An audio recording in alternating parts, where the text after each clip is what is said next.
現地でございます。真夜中の2時ぐらいなんですけども撮影しております。それはなぜかっていうと、星空をきれいに撮る方法を教えいたします。はい。で、カメラの設定やアングルだったりとか、いろいろカメラについてお話ししたいかなと思っています。それでは行きましょう。レッツゴー。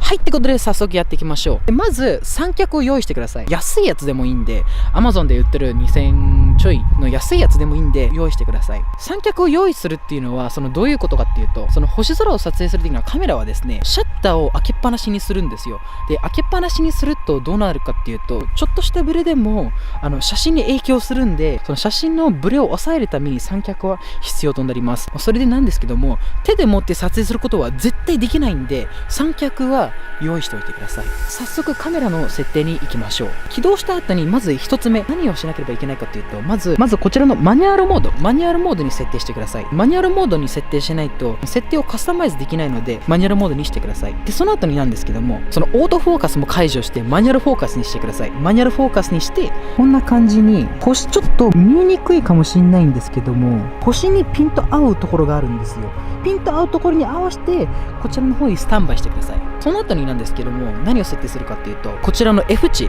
今 2.8 なんですけど、だいたい標準レンズは F4 なんですけども、 F4 以下のレンズがあればできればそちらの方を用意してください。 F4 だからこそ撮れないっていうわけでもなくて、 F 値が低ければ低いほどカメラに入ってくる光の量っていうのが多くなるわけなんですよ。 F 値が低ければ低いほどいいんです。 F 値 1.4 だったり、1.8 だったりとかあるんですけど、僕が今使ってるやつが F2.8 なんですけども、 2.8 を使用しております。僕も星空を撮ってる時は F 値4を使ってたんですけども、全然ロケーションと設定が正しければ全然できるんで、ぜひ皆さんトライしてください。ってことで次の説明いたします。で、今シャッタースピードが30秒になってるんですよ。マックス30秒になっておりまして、そのシャッターが30秒間開けっぱなしになるんで、30秒間はその決めた位置からカメラを移動せず、そのままにしといてください。ISO感度なんですけども、こっちの ISO感度、その ISO感度っていうのはですね、高くしすぎず低くなりすぎずっていうちょうどいいラインがあるんですよ。で、これも F 値にも関係するもので、 F4 の場合はだいたい4000ぐらい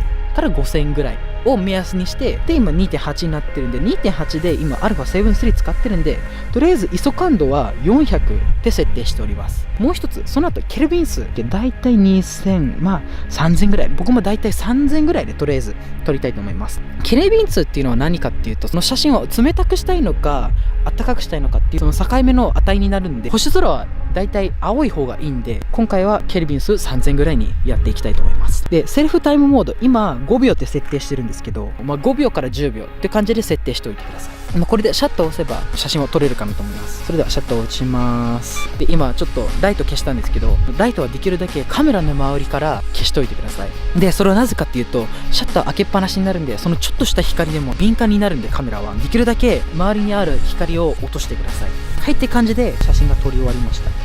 こんな感じですね。今回のチュートリアルとしては結構いい感じの写真になるかなと思うんですけど、今回はちょっと時間がないんでロケーションはちょっと近場でやってしまったんですけども、こんな感じでやって、ロケーションもちゃんと選んで、ちゃんといい場所で撮ればめちゃめちゃいい写真を撮れるんで、ぜひこんな感じでやってみてください。